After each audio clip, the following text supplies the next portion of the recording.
right. Welcome everyone. Welcome. So, first off, before we begin, I apologize if you guys have any interruptions. My Wi-Fi is not doing well tonight. I don't know what's going on, but I've been trying to figure it out for the last couple of minutes, which is why I start the live stream a little bit late.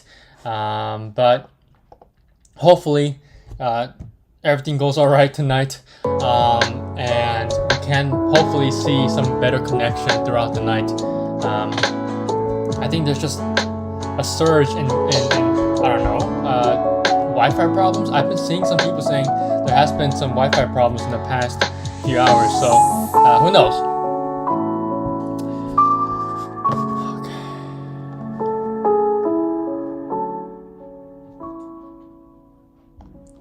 All right, so let's go ahead and start. Actually, before we begin, I'll be right back with you guys. Give me 1 second here, 1 minute here.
Okay. Hopefully everything is all right. I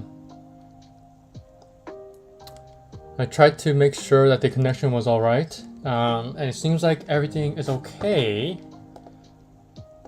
I just hope that I don't disconnect completely during the session here. But all right, so welcome guys, welcome. Thank you all for joining. If you guys haven't subscribed yet, make sure you guys subscribe and hit the notification bell so that you guys know when I'm live. You know, a lot of people don't know when I'm live, and they always ask me what time I'm on live. Well, if you have the notification bell on, YouTube will automatically notify you when I am live, either through email or through the YouTube app. Actually, I don't know about the latter. I don't know about YouTube sending notifications out, but who knows? I've never gotten it on my phone. You know, since I'm on live on my laptop here. But other than that, if you guys aren't getting notifications on YouTube, that's because you haven't hit the notification bell. All right, and you guys have to be subscribed as well in order to receive the notifications. All right. Oh wow, look at those likes. Thank you guys for liking the video. All right, nice. What a nice way to start the live stream. So we have OPEX tomorrow, okay?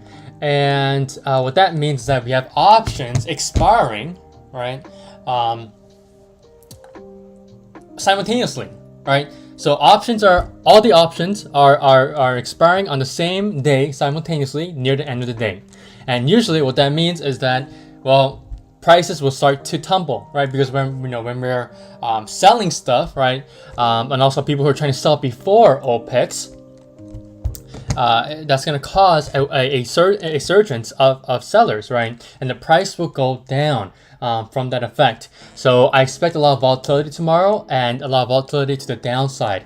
We already saw that today. We actually saw a lot of volume coming in today, and you know, obviously we gapped down big. So first off, okay, let's go over the TA for SPY. We have, I would say, well, so far it's a very unhealthy downtrend. We have 3 gaps to fill now.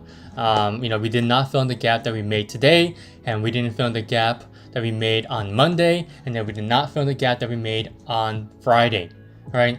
So, you know, it's something that I think we need to start filling in, at least this gap that we made today, because whenever we have too many gaps, or whenever a stock or the overall market makes too many gaps to the downside when we're in a downtrend, it gets me nervous, because there are other traders who are going to look at the market and all these gaps, and they're going to tell themselves, we want this gap to be filled, even the market makers, right? So there's going to be a complete battle between the buyers and sellers trying to either push the price away from the gaps, or people who are trying to fill in the gaps, right? So people who are trying to fill in the gaps, especially these gap downs, are going to be buyers, while people who are trying to move away from the gaps are going to be sellers, right? We want to keep on putting the price lower, and we do not want to fill in the gaps if we are sellers, right? But at some point, there's going to be that kind of a tipping point where this downside move that we're currently seeing is unhealthy, right? Because we have so many gap downs.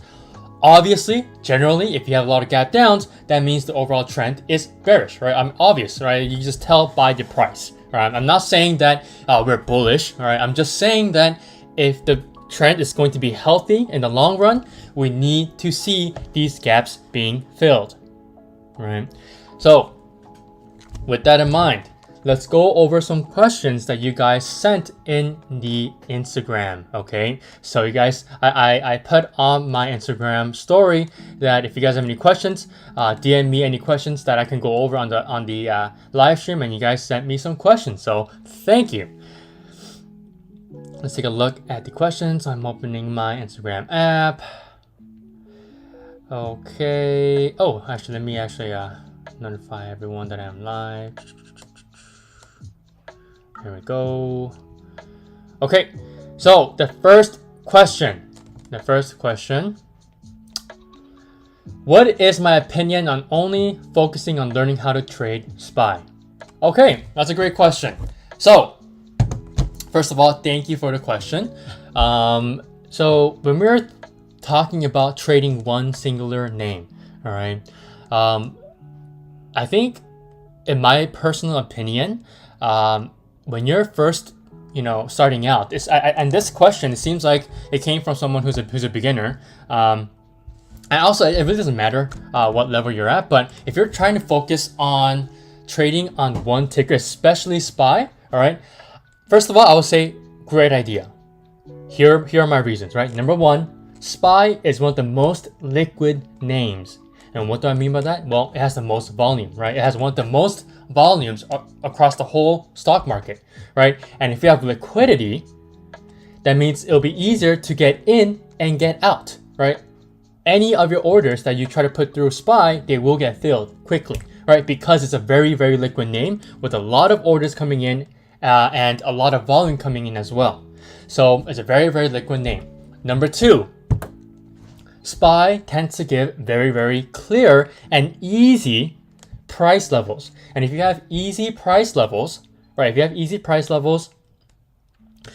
tend to have, a very easy time doing technical analysis on SPY, right?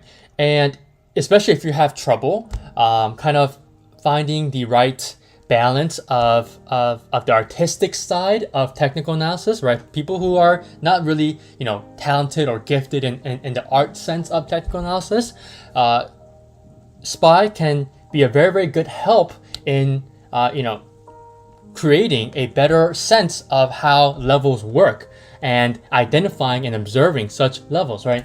Because SPY, if you guys didn't know, tends to make levels at whole number levels, right? So 0.00 or 0.50, right? And you may be wondering, wait a second, Andrew, whole numbers are just 0.00. Why is there a 0.50? Well, personally for me, I consider 0.50 as a whole number, right? So let's say, right here, right? There's a level here that was made at 373, and that's a whole number, right? 373.00. And then, let's see, what's another example here? There's another level here at 416.50, which is another level, another whole number level, right? So SPY tends to give us very easy whole number levels at 0.00 cents and 0.50 cents, right? 50. So those are one of the main 2 reasons why I think SPY is a great name to really start trading off of. But here is the con, all right, of trying to trade one single name. Okay, so actually, before I get to that con there, let me actually add one more pro. So the third one is that when you're first starting to trade, right, when you're a beginner, and if you're trying to focus on one name like SPY, it's a great idea because you start to, understand how SPY moves, right? Price action wise.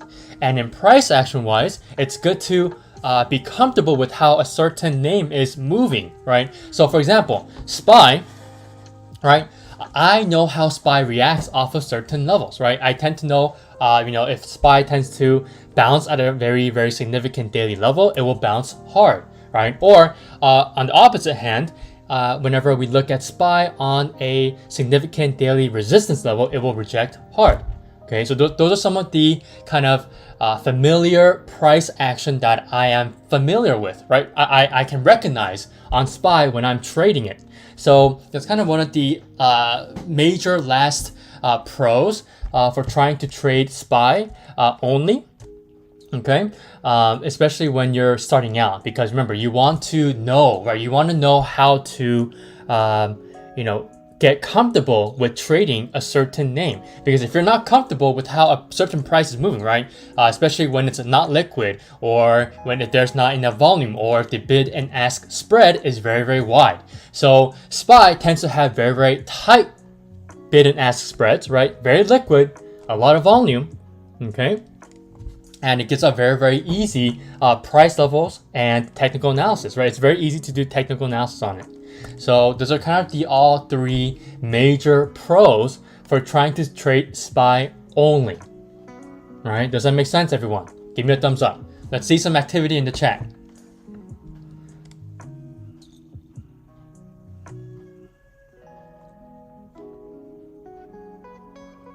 Okay, so I'm going to reply here with my own account here. Let's get some, things rolling in the chat. Come on, guys. Let's be active. Let's be active in these live streams. I will personally type in the chat. All right. I know it might sound a little weird, but let's get some activity going. Everyone say yes? Yes? No? Anyways. So those are the pros, okay? And then the number 1 con, I would say, of trying to trade one singular name is that you can sometimes be completely narrow-minded, right? You can have a myopic perspective because whenever you're trying to trade the broader markets, right? I mean, look, there are people who can trade SPY only every single day successfully, right? But here's the thing. When you try to trade SPY only, you get stuck in the waves of news that comes out on the broader markets and the overall economy. Because sometimes SPY can't give a direction and you start relying on news and news catalysts, right? And when that happens, that usually tends to waver your emotional and mental perspectives on the market, right? And your trading. And that's the reason why I tend to say when you're trading the markets, forget the news. Trade the price action, right? And like I said before, one of the pros of trading SPY is that you can easily get comfortable and used to the price action of SPY, right? Because it's very liquid, has a lot of volume, has very tight bid and ask spreads, right, etc. So, whenever you're trading SPY, and you can't figure out direction, I've seen multiple people just get completely immersed into the broader market and economic news.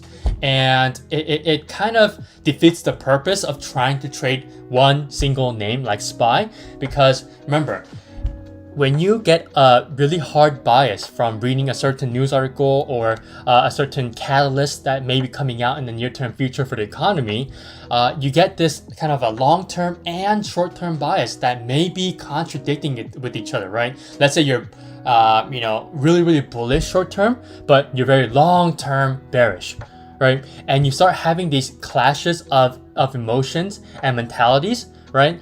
And especially when you're a beginner, you won't know what to do with those two different signals in your head. So you start trading really wildly, right? And sometimes when you have such contradicting signals, especially when you have a short-term perspective and a long-term perspective that are very, very biased, right? You start to tell yourself that, on the intraday time frames, for example, when the price that's going down from a certain,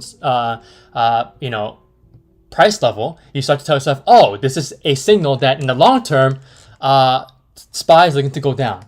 Or on the other hand, if the price starts to move up at a certain level, you start telling yourself, oh, in the short term, we're going to be very, very bullish. Do you guys understand what I'm saying? Right? So, with SPY here, I would say it's great that you're wanting to learn, especially as a beginner, to start learning only SPY and learning the price action and how the price levels form on SPY, and really learning how to do technical analysis on SPY. All right, that's very good. But just make sure you realize that you can get too sucked into one singular name, especially when you're trying to trade the broader markets that's heavily influenced by hundreds of thousands of buyers and sellers and millions of volume, right? Hundreds of millions of volume sometimes, like today, for example, and a lot of news, right? A lot of catalysts, a lot of different catalysts that can have different perspectives of the short-term and long-term trends of the overall market. Does that make sense? Okay, so hopefully that was a very in-depth, very, very in-depth answer. Okay, yes, okay, perfect. Joel and Johnny, thank you for the thumbs up. Okay, so let's go to the second question. Joel, this is your question. You said, let me make sure I say the correct question here. You said you wanted to know if I can go over swinging gold and how that might look like. Okay, sure. Makes sense. So if you guys didn't know, and if you guys didn't look at my Instagram story, I took a very it wasn't too risky, but it was worth the risk in my perspective. All right. So yesterday, during the Fed decision that came out, right? My levels are not coming out, but whatever. The internet connection is kind of, my Wi-Fi is being a very, very, very stubborn today. But during the Fed decision yesterday, and when I believe Federal Chairman Jerome Powell was speaking, I think. Yeah, no, actually, okay.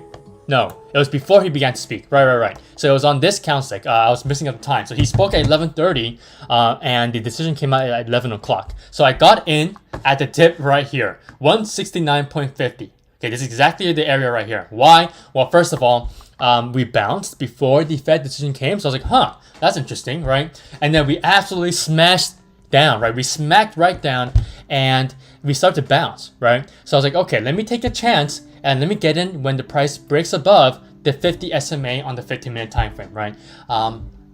It's very, very risky since the 50 SMA doesn't really matter on the intraday time frames.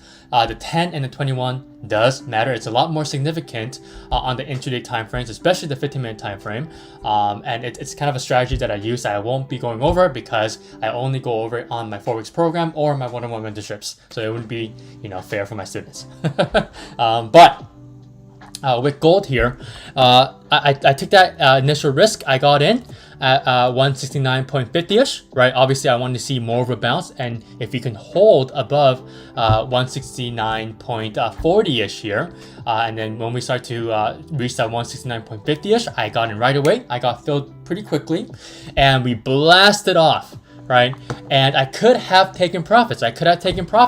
So on a daily time frame, right, we actually start to come back up above the daily 200 SMA, and we got pretty close to it. And I could have taken profits at the high of the day, but I didn't, right? So I took even more of a risk to try to swing. Now, why? Why did I do that? Okay, because gold, right, is first of all, it's a safe haven. And what did the Federal Reserve say yesterday? What did Jerome Powell say during the conference? Can you guys remember what he said about inflation and about the interest rates? It was very bearish on the overall markets.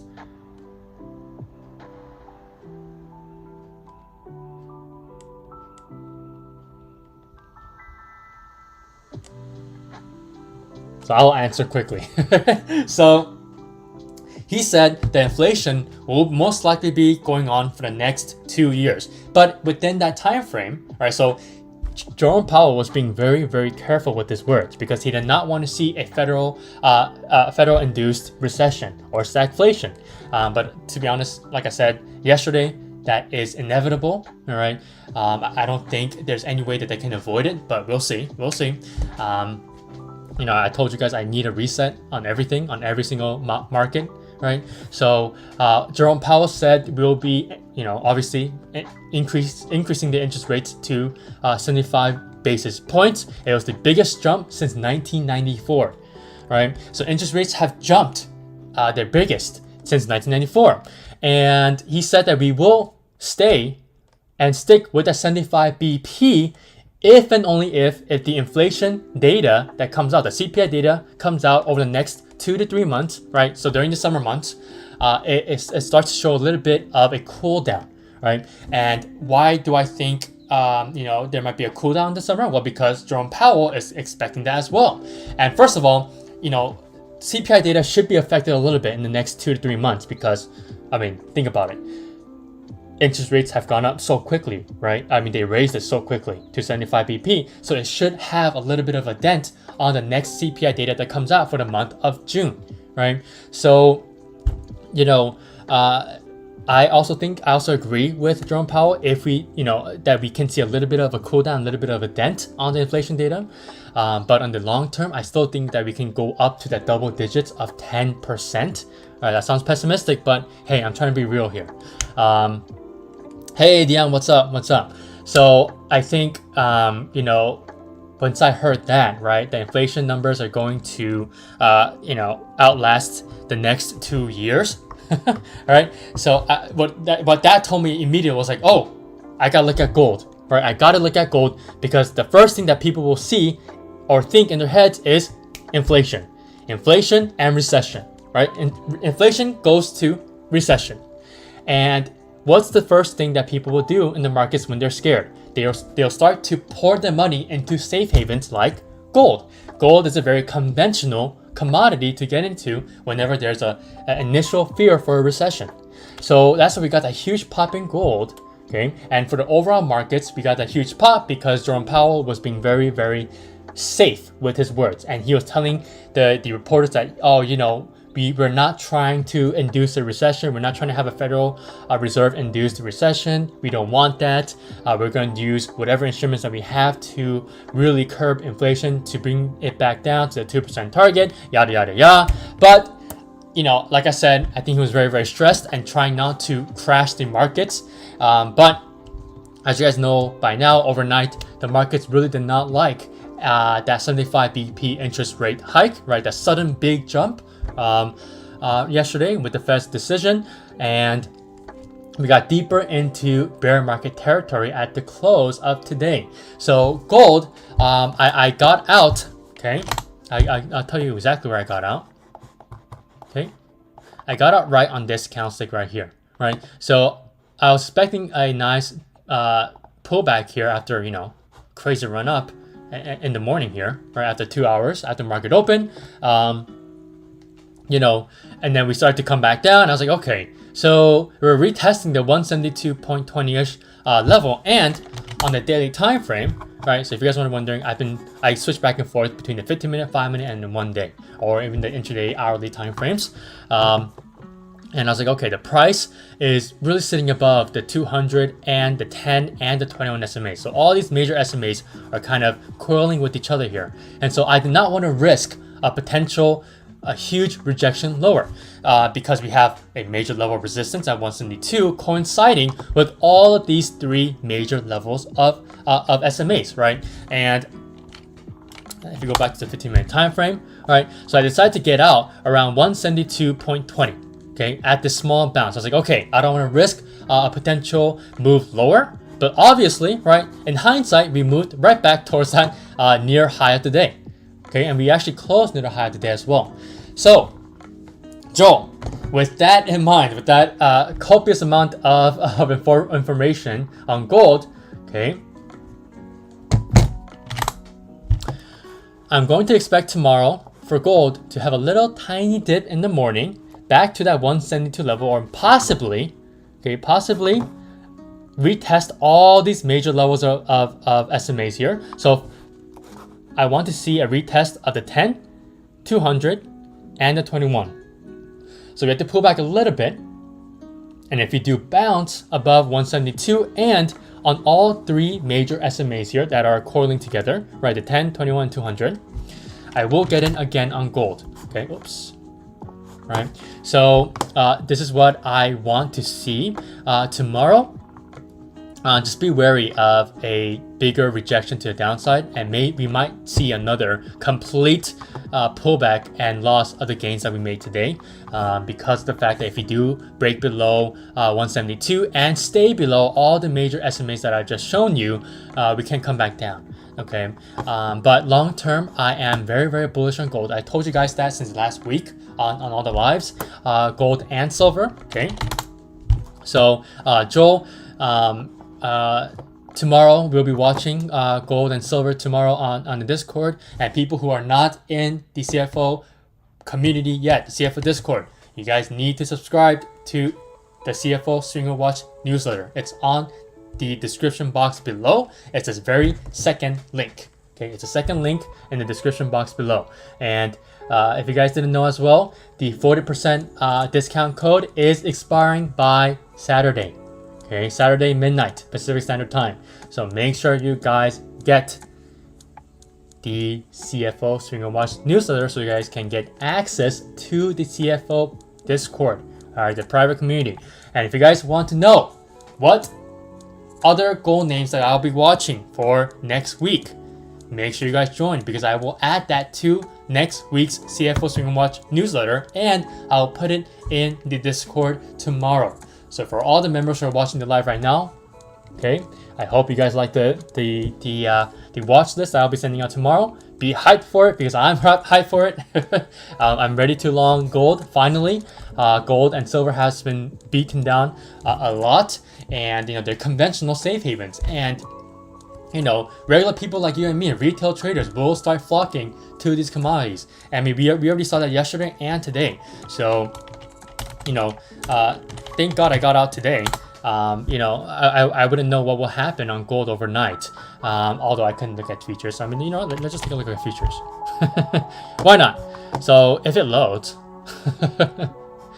if it's gonna load, okay, maybe not. So with gold here, I think tomorrow most likely we will want to see some type of a small pullback and then another bounce, so we can continue to go up and potentially hit my short-term profit target of around 174.50. Okay, Joe? Does that make sense? Thank you, it made sense. Awesome. Awesome. You're welcome. Okay, so that's it for the questions. Not a lot of people saw my story yet, so it's on them for not seeing the story early enough. But hey, they'll have another chance hopefully tomorrow. Okay, so I'll be doing another live tomorrow. But I think it's gonna be a good idea, especially if you guys get gold. And I'll be looking to get some gold bars. All right, if you guys have the money for it, if you have saved up money, I would say getting some gold bars might be prudent. Okay, obviously it's not financial advice, but if you guys have cash laying around, without, you don't know what to do with it, buy some gold. Have some fun. Buy some actual bars of gold. It might be a great story to tell to your friends that you have actual bars of gold. But GLD here, like I said, great name to look at. If you guys want to look at the broader perspective here, gold is looking very, very nice, right? It's huge uptrend, still in a very, very big uptrend. I also see a nice ascending support trend line that we just held so far this week. Okay, so if we continue to move up and possibly hit that 186 level again, we can blast off into 200. Okay. How much does a gold bar even cost? Well, the last time I checked, when I went to an actual shop, I think minimum cost, the minimum price that I got for a gold bar was around $10,000. So I'll go back and purchase some, but Andronic, you said I started to buy silver coins. Nice. Yeah, so if you guys want to buy some gold coins and silver coins, if they're available in your area, why not? Why not? They might, and most likely actually, there's a high probability of them gaining more value, so you can sell them at a better price, right? At a higher price in the next 2 to 3 years, when we see some stagflation coming in, right? When we have an official recession or stagflation. So, Joel, you said, would it be smart to wait for SPY to make its intraday levels and trade them? Because I feel like I'm trying to trade too early. Yeah. So Joel, I think we'll go over this on your next session for this month with our one-on-one mentorship. But I think you're kind of in that phase right now as a day trader, especially where you're wondering if you had to use pre-market levels, right? Because if you use pre-market levels, you have this feeling that you want to trade right after the market opens, right? I think that's a kind of a good assumption there, because when I see people using pre-market levels on SPY, they tend to want to use those pre-market levels right after the market opens, and they trade right off of that, right? And they start trading within, I would say, 5 to 7 minutes after market open, or even 3 minutes after market open, which I think is not prudent, because there's a lot of orders being filled, like sell orders or buy orders, in the first 15 minutes, 10 to 15 minutes when the market opens.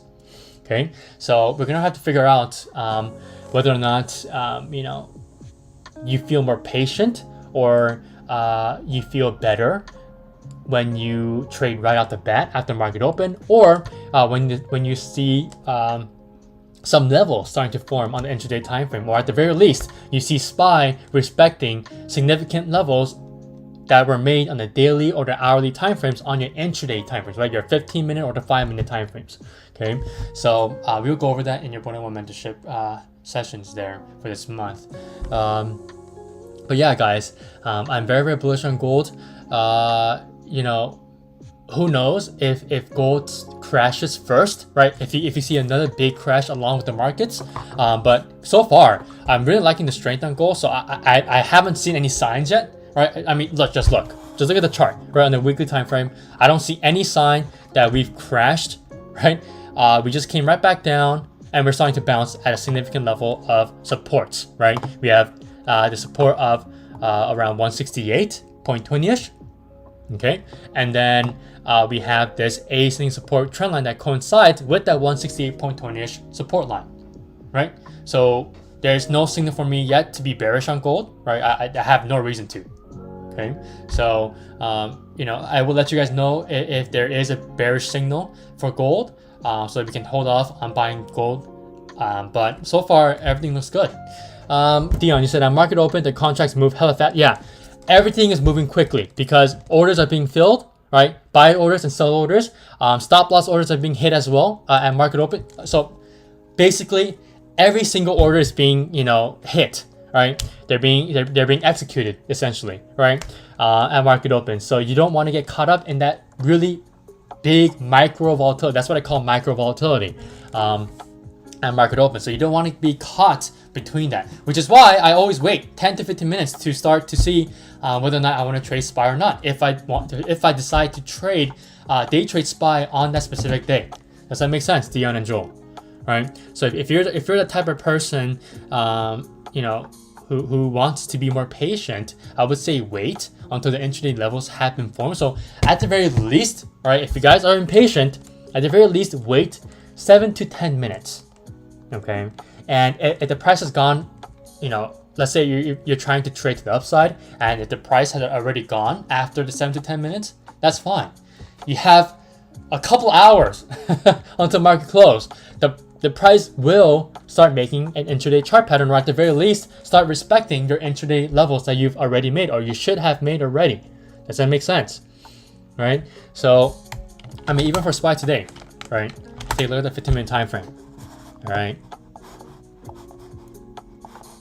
Look. Let's say I was bearish, right? Because the market gapped down big overnight, right? And I wanted to trade right at a market open, but I decided to wait 10 to 15 minutes. Okay, guess what? And then in the next 10 after the next 10 minutes after market open, right? I could still stay patient, right? Because I could trade this move to the downside, excuse me, or I could start trading, right? This intraday level, right? That we made at 369, and guess what? That 369 level is a whole number. Okay, and if you go to the 5-minute time frame, right, we have a bear flag, right? And guess what? You didn't miss anything, right? You really didn't miss anything. Look, this is the first 15 minutes, right? So right here, this candlestick marks the 15 minutes after market open. And there's some people who get really FOMO, right? They get FOMO after missing out this big move to the downside, right? So you don't have to catch this, right? If you're bearish, wait. After a big trending move to the downside, there will always be some type of chart pattern that forms, or at the very least, a significant price level that the price of SPY will start to adhere to. And if you go to the 15-minute time frame, right, all you could have done if you missed the initial downtrend in the first 15 minutes, right? Oops, there we go. Right? You could have played a rejection at 369 because you're still bearish. Does that make sense? Right? So don't get so impatient on trying to trade the very first 10 to 15 minutes. But if you really have to, wait at least 7 to 10 minutes. Andrani said that's how I lost a bunch of money. Tried to trade those quick moves at the market open, I assume, and wouldn't get filled. Started to chase, and by the time I get in, people were taking profits, and boom, I'm in the red. Exactly, Andrani. You've explained it perfectly, right? So I'm glad that you learned your lesson. So Joe and Dion, that's kind of the shtick there. That's basically what I'm trying to say there. You know. There's always going to be another opportunity. And guess what, right? Even after the first 30 minutes, right? Over 30 minutes, okay? We had a nice bear flag breakdown, right? So, you know, there's not much that you missed out on, even today, right?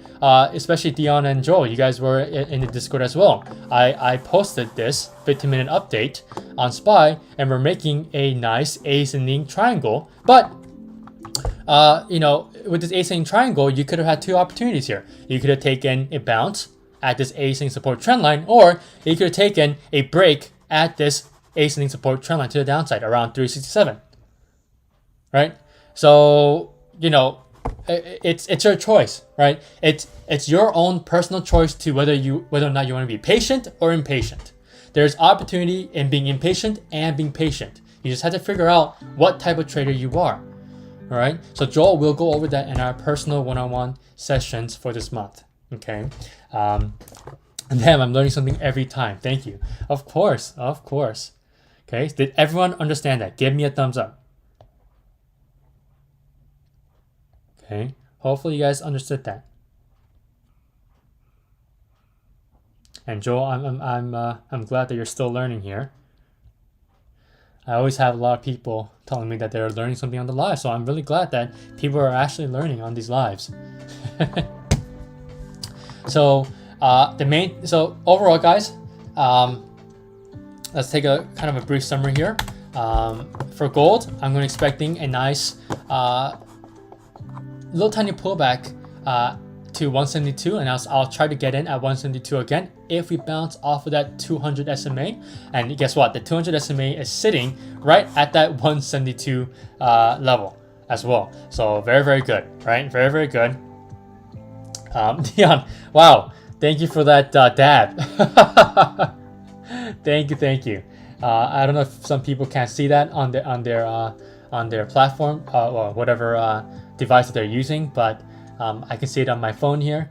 I can't see it on my laptop though. So thank you for that that dab there. I don't even know how you even have that dab emoji, but with gold here, I think we can see, like I said, a pullback to 172, bounce, and then possibly another run up to that previous level of resistance around 174.50. Okay. And since tomorrow's OPEX, be very, very careful. I expect gold to still be very, very volatile and possibly end up as a red candlestick tomorrow. I expect a lot of names to be ending in red because everything is going to start, selling off, right? Because all these option contracts are simultaneously expiring at this, at the same time, right before the end of the day. So, for SPY, like I said, if we do gap up tomorrow, at least slightly, we can see for most of the day starting to fill in the gap, okay, and then seeing another run down as the day comes to an end, thanks to OPEX. Okay. Oh, it's just an emotion I found in the YouTube chat? Huh, I did not see that. Oh, I see it. I see. Interesting. I didn't even know that YouTube had their own emojis here actually. So if I click it here, it seems like yeah. So I see that right there. Do nothing. There we go. Nice dab there. But yeah, guys, that concludes my session for tonight.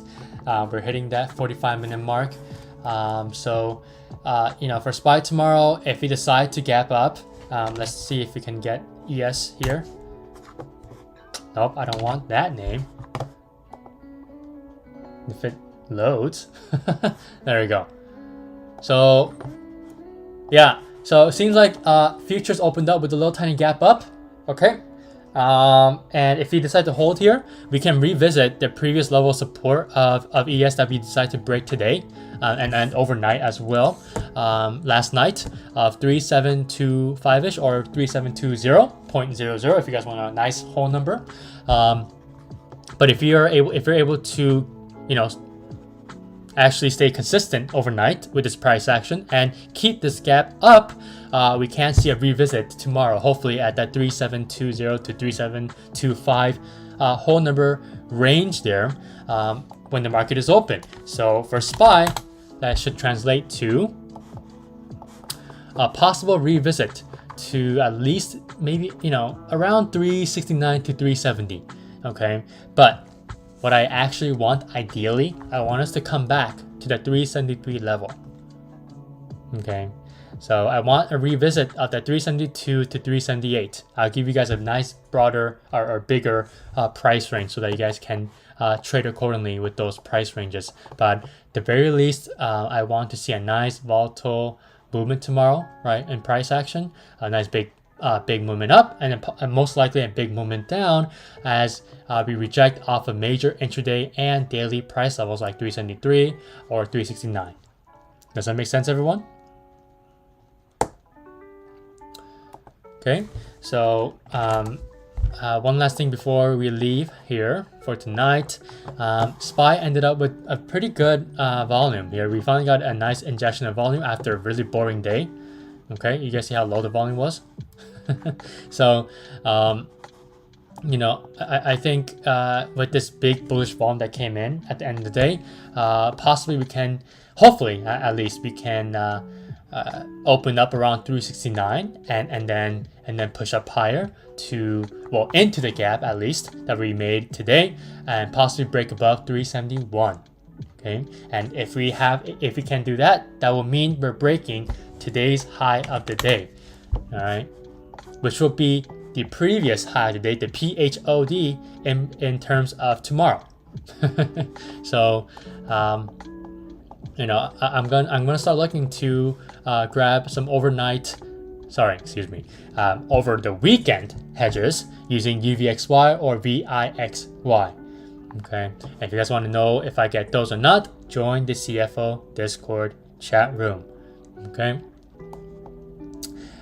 Alrighty. That is it for tonight, guys. Thank you so much for liking the video, for subscribing, and guys, remember, it's important, press the notification bell, right, so that you guys can know when I am live. But I will be consistent with the times from this point forward. Tomorrow I'll be live again at 8:30 p.m. Pacific Standard Time or 11:30 p.m. Eastern Standard Time. With that, thank you so much for joining my lives, especially to all the consistent viewers. Thank you all. Hopefully you guys learned something new tonight as well, and hopefully you guys learned something new every single time I do these lives.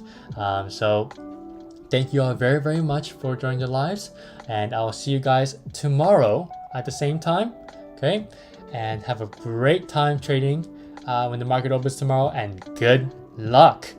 All right, work hard and trade smart. That is the motto of Charts Focus 1. All right, that's the original motto that I've had since I started Charts Focus 1. So make sure you guys are always working hard and always trading smart. Okay, have a great rest of your night, everyone. I'll see you guys all tomorrow. Thank you.